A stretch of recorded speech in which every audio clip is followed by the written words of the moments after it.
A Rádio USP apresenta Programa Universidade 93,7.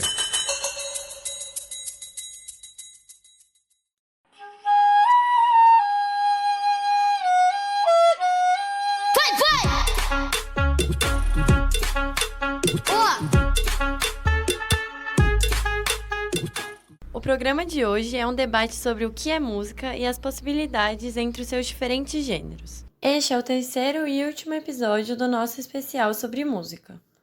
Os arquivos dos programas anteriores já estão disponíveis no nosso site, usp.br/radiojornalismo. No especial de hoje, nossos convidados debatem como os diferentes gêneros musicais se relacionam com o público. O debate é mediado por nós, Carolina Borim e Emily Gondim. E estamos acompanhados por Dário Sobral de Moraes, estudante de música aqui na ECA, com habilitação em composição. Como convidados, temos Cássia Carrascosa, professora de música da USP Ribeirão. E também contamos com a presença de Tiagson, doutorando na USP, que estuda o funk.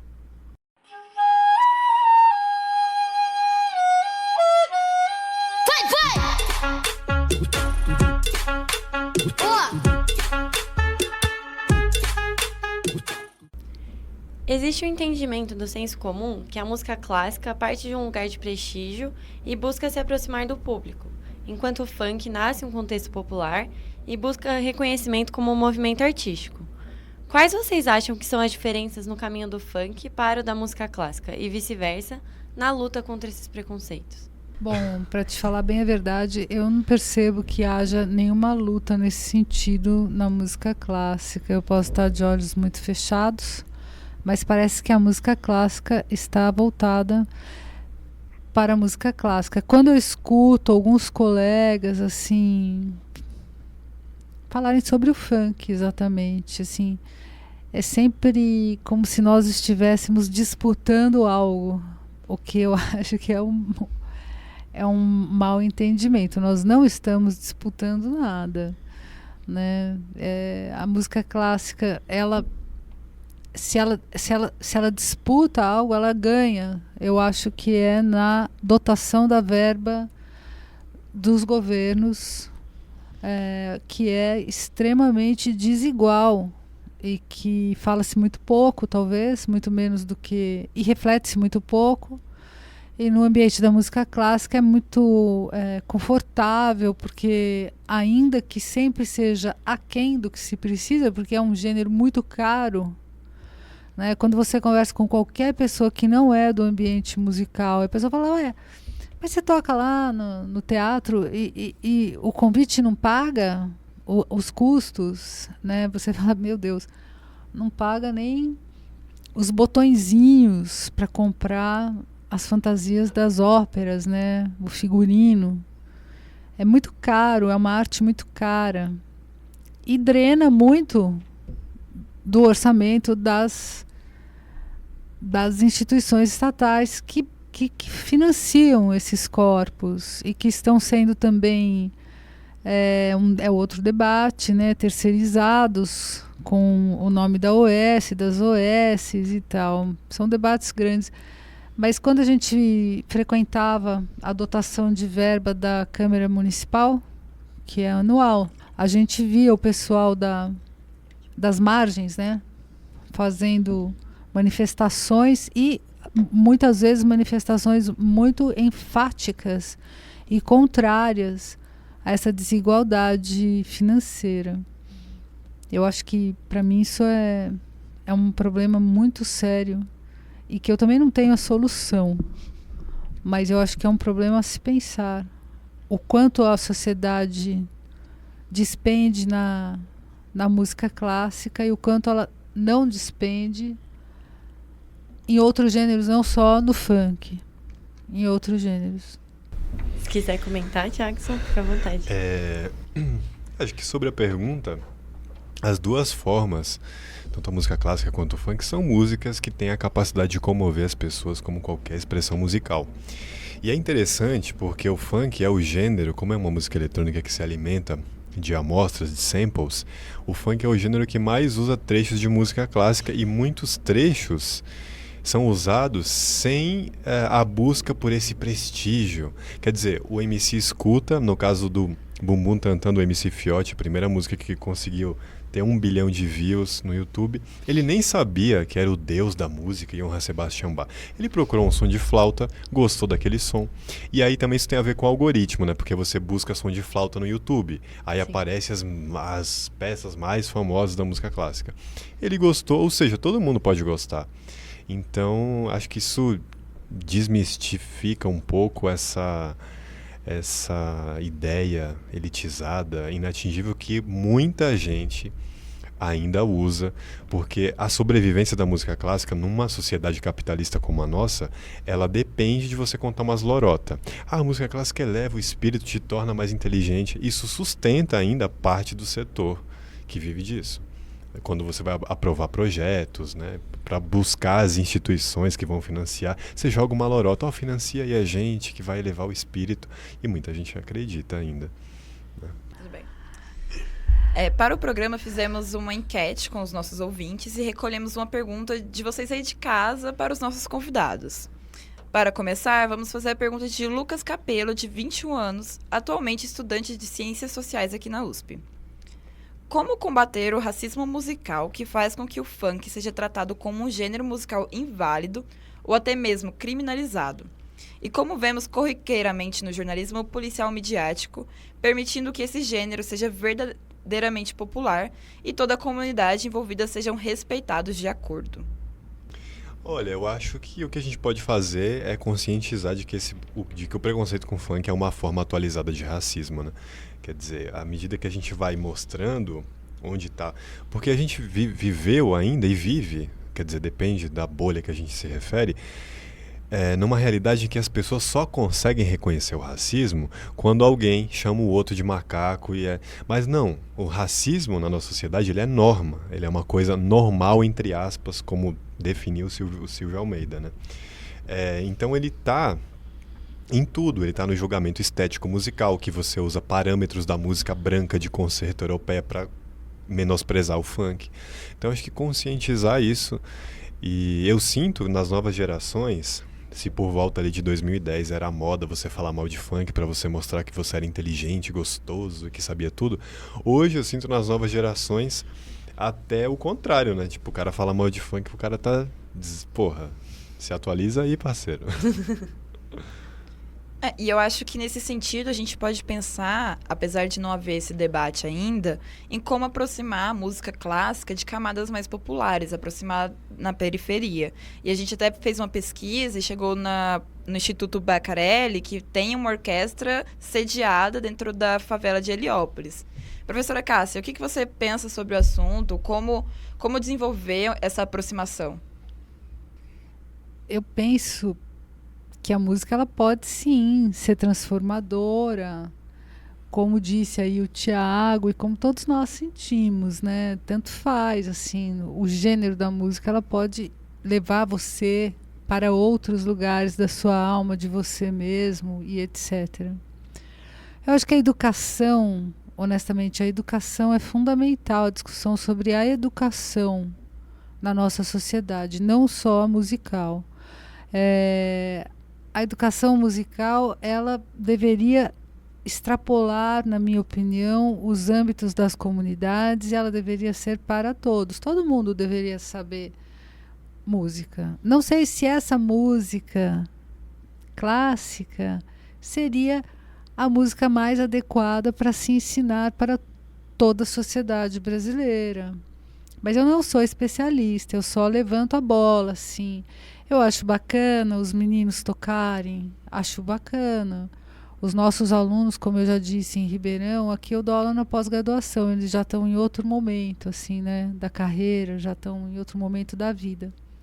Mas os jovens que eu trabalho, com os quais eu trabalho em Ribeirão Preto, eles aprendem muitas coisas através da música, e eu também aprendi, eu também me expandi como ser humano, né? Tive muitas oportunidades, não como DJ K, mas eu também fui para a Europa, fui estudar, recebi bolsa, passei muitos anos lá. Depois voltei muitas vezes pelo governo do estado para tocar, outras vezes recebi convites esparsos, né? Nós não estamos falando da música clássica, né? Em geral, para tocar música brasileira também, levanto muito essa bandeira. Mas eu acho que a nossa questão, a gente tem que discutir a educação de uma maneira geral. Acho que as igrejas crentes, é inevitável dizer isso, assim, a comunidade das igrejas evangélicas tem feito um papel pedagógico importante no cenário da música clássica. E assim como o Thiago já falou no início aqui da nossa conversa, a música ainda e sempre será um instrumento de ascensão social. E ela vem sendo por bem, vem sendo que muitas pessoas vêm ascendendo socialmente porque trabalham com música.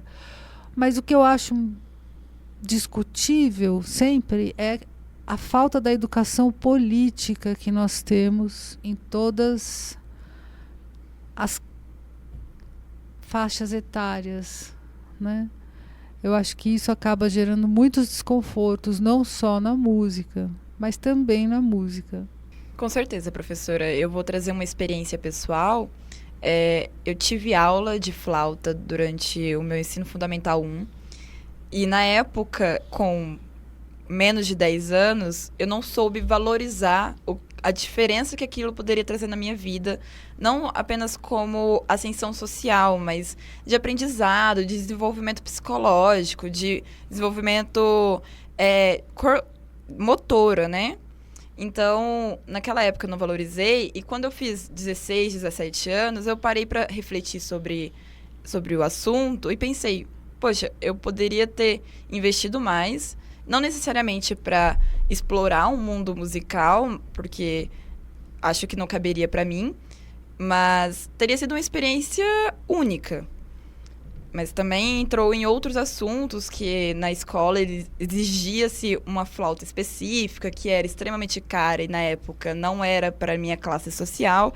E eu sentia muito essa distância naquela época com a música. E eu vejo hoje que existe formas de aproximar, existe formas de trazer uma educação muito mais transformadora para a nossa sociedade, como a senhora bem trouxe. Mas eu vou ter que exercer o meu papel de professor e vou lhe corrigir. Por favor. A questão não foi você. Eu não estava lá, mas não é que você não soube valorizar. De alguma maneira, o ambiente que você estava, você mesmo falou que a flauta e tal, ele foi hostil. Ele expulsou você de alguma maneira, assim, porque as crianças, elas não podem ser responsabilizadas por isso. Não é? Existe algum dado, assim, individualmente pode acontecer, uma catástrofe, né? Sei lá. Então a pessoa saiu daquilo porque ela foi tirada de alguma maneira, mas no andamento natural das coisas, as crianças, elas aceitam o aprendizado, né? Então, mas sempre é tempo. É outro preconceito horrível que tem na música, que você tem que ser menino prodígio. Isso é uma coisa bem idiota. Não quer dizer nada isso, na minha opinião, assim, né? Que é relativa. Evidentemente, se você quer ser o DJ K, é subjetivo. Muitos querem. Assim como os meninos que estão estudando violino, muitos querem estourar. Mas a vida da arte é essa. Nem todo mundo vai estourar, e mesmo quem estourar nem sempre vai ficar lá em cima. Mas para você aprender música e ter uma relação social com a música bacana, com as pessoas, seus amigos e tudo, sempre é tempo. Hei de pedir perdão para a minha versão criança. Bom, encerramos a parte de produção aqui, mas o programa ainda não acabou. Preparamos uma surpresa especial e muito importante. Convido vocês aí de casa para pensar em nomes marcantes na história da música. É muito provável que no clássico os primeiros nomes que venham à sua mente sejam Mozart, Beethoven e Chopin. No funk vamos pensar em MC Marcinho, Claudinho Bochecha e, claro, o Bonde do Tigrão. Mas cadê o nome das mulheres? Isso é consequência de um processo de apagamento histórico devido às estruturas machistas da sociedade. E para isso, convidamos Cássia Carrascosa para refletir o assunto. Bom, Posto isso, eu queria ainda me alongar sobre a questão das mulheres na música. Veja você, as mulheres da USP, elas são a imensa minoria, como em todas as outras orquestras que a gente conhece aqui no Brasil e fora também, lamento informar. Não é só aqui, né, essa diferença gigantesca, assim. No entanto, existe um número... Todas as mulheres da USP, eu acho, nesse momento, são mães. Quer dizer o quê? Quer dizer que elas têm um contrato que permite elas serem mães. Ah, mas isso é óbvio. Veja bem, parece, mas não é. Muitas das orquestras do Brasil, as pessoas temem a maternidade, serem mães, porque elas vão perder o emprego. Não tem emprego, não tem contrato. A USP não, a USP é tudo direito. É normal, você pode ser mulher e pode ter um filho. Olha que coisa maravilhosa. É incrível. É maravilhoso que possa ser assim. No entanto, ainda vou dizer para vocês, tem apenas uma instrumentista que é chefe de naipe. E são somente, acho que 9 instrumentistas, salvo tenha mudado alguma coisa. A orquestra não é grande e ela acompanha mais ou menos as proporções das outras orquestras. As mulheres são, em média, 20% das orquestras. Representam o contingente assim, de 20% das orquestras. Existem vários estudos sobre isso. Eu mesmo empreendi um estudo assim, publiquei. E queria dizer também assim, que não adianta só aumentar o número de mulheres, mas você tem que aumentar o número de chefias, não só na música, mas em todas as áreas, se você quiser ter uma sociedade um pouco mais igualitária. Não adianta você encher de mulher e todas elas ficarem, sim, fazendo a parte da secretária. Você pode escrever com sua letra mais bonita? Ué, mas pensei que era no computador. Mais ou menos é isso. Pô, posso falar uma coisa? Questão da mulher, na minha experiência, não é só na minha experiência, mas na minha experiência, principalmente a que foi vivida por mim, o ambiente musical é muito masculino. E o que eu percebo nas redes sociais, principalmente as pessoas que falam mal sobre funk, é tudo homem. Quer dizer, o fato de ter muito homem na música torna um ambiente mais tóxico, sabe? E eu percebi, eu disse nas redes sociais, que raramente eu vejo mulheres defendendo, brigando por gêneros musicais, como eu vejo os homens fazendo isso. Ah, o funk é ruim, isso não presta, minha música é boa, esse proselitismo estético, né? Minha música é melhor que a sua. É interessante isso, né? A gente vê essa masculinidade, até quando a gente olha a própria história da música clássica. Quantas mulheres regendo uma orquestra a gente vê, né? Assim, ao longo da história. Hoje tem bastante, mas... ainda é pouco, mas... Então vamos voltar às mulheres na música clássica, mas eu tenho uma pergunta para você. Sim. Como são as mulheres no funk? Quem são as compositoras de funk? Existem grandes compositoras no funk? Esse funk aí, que não se escuta aqui, que se escuta só lá na favela, ele tem um espaço igualitário para as mulheres? Tem muitas vozes femininas, assim. Mas de modo geral, o que toca principalmente nas favelas é sempre um funk mais heteronormativo. Porque existe a produção das minas lésbicas também, das travestis. Esse funk tem ganhado pouco a pouco mais espaço, mas o que impera é um funk mais heteronormativo, a mulher cantando que quer transar, porque o desejo sexual é um elemento, o desejo sexual da mulher é um elemento atrativo nas letras. Apesar de, às vezes, quererem colocar o funk no lugar de o abusador que incentiva estupro, na verdade não é, quando a gente olha as letras. Mas tem muitas compositoras, tem muito espaço, principalmente na putaria, que é um subgênero que mais toca nos bailes. Então, eu queria dizer, né, não sei se você conhece, não sei se vocês conhecem, é interessante, a escritora Liz Green, ela tem um trabalho sobre mulheres na música e assim, agora está muito na moda a gente falar, né, das maestras, das compositoras, mas eu fiz questão de fazer a estatística assim, mediana das orquestras, porque também é uma coisa interessante a nossa visão social, né? A gente vê pela ponta. A gente está sempre na música, a gente está sempre hierarquizando, né? Quando você, com todo respeito, as meninas que cantam o funk, Mas e as que tocam? Elas estão lá? As DJs, elas estão lá? Elas são presença assim, massiva na cena do funk? Porque, veja, esse sim é um termo político de comparação. Nas orquestras, as mulheres não estão. Elas estão em 20%, elas estão com mínima... Eu tenho dados, assim, olha, dados interessantíssimos, eu acho. O Concertgebouw de Amsterdã, por exemplo, é a orquestra muitas vezes eleita como a principal orquestra do mundo.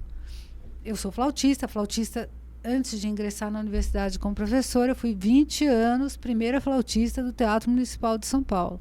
Bom, eu estudei em Amsterdã com a primeira flautista do Concertgebouw de Amsterdã, que era a primeira flautista do Concertgebouw de Amsterdã, mulher.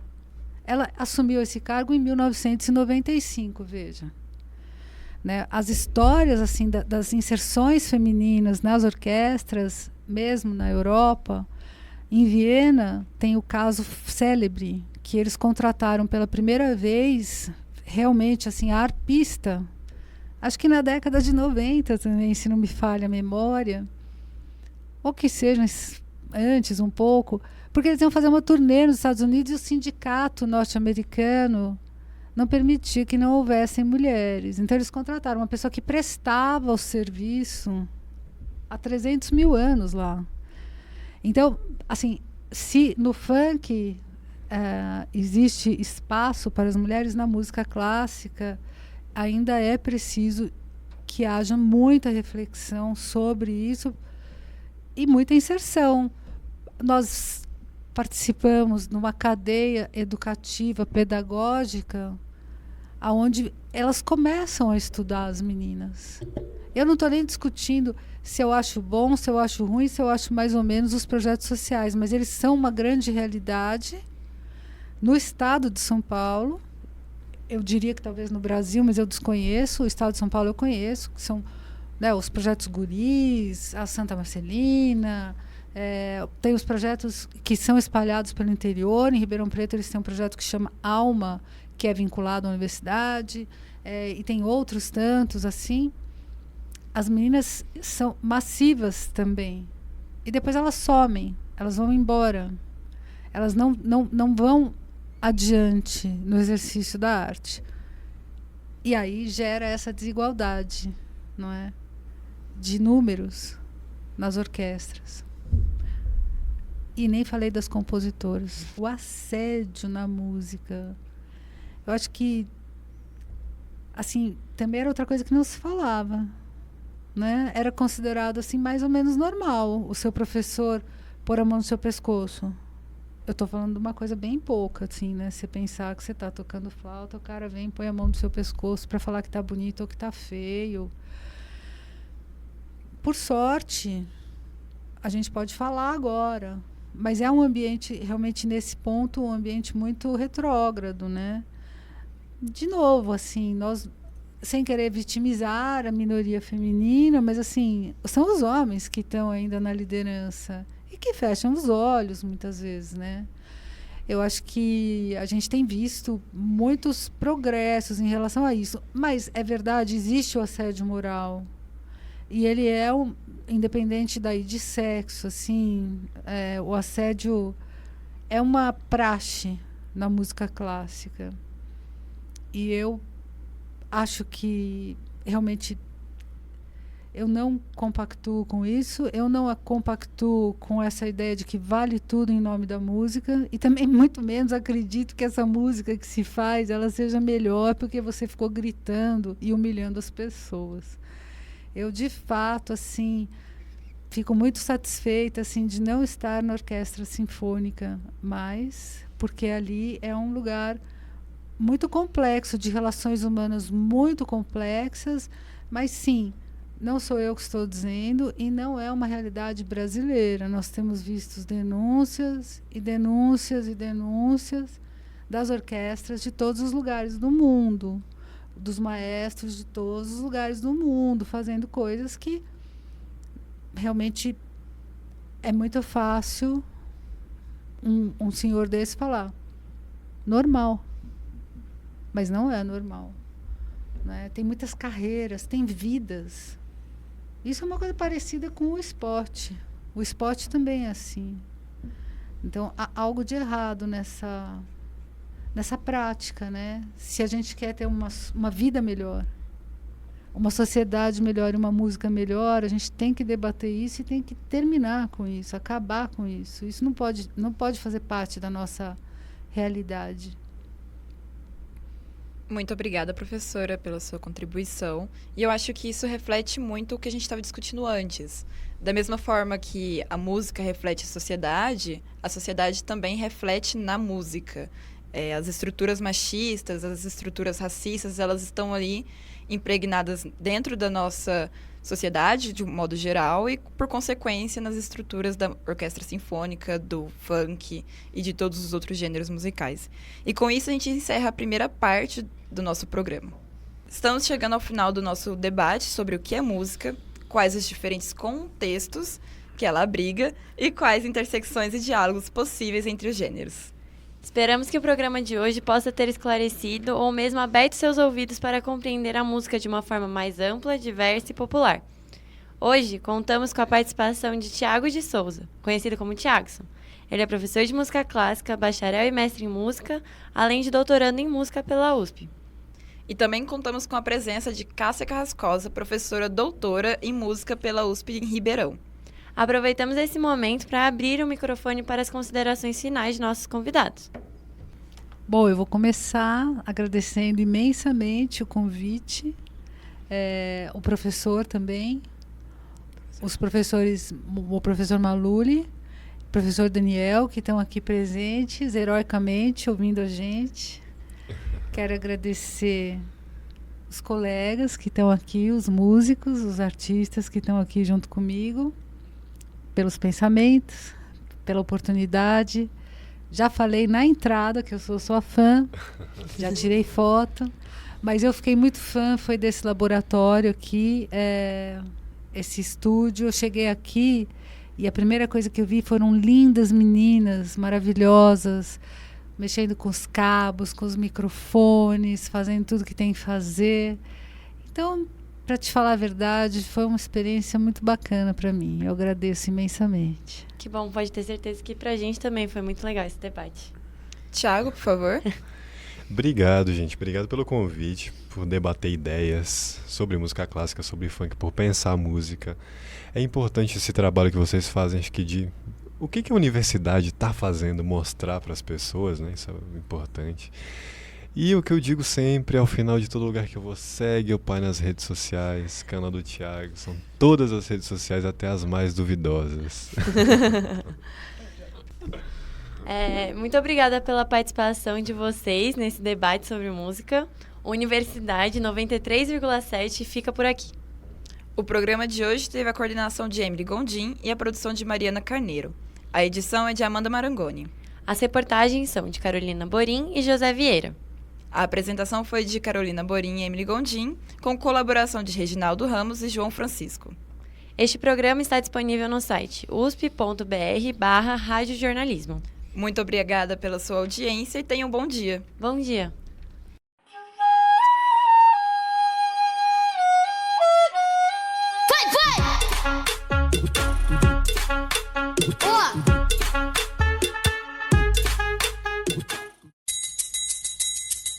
A Rádio USP apresentou Programa Universidade 93,7.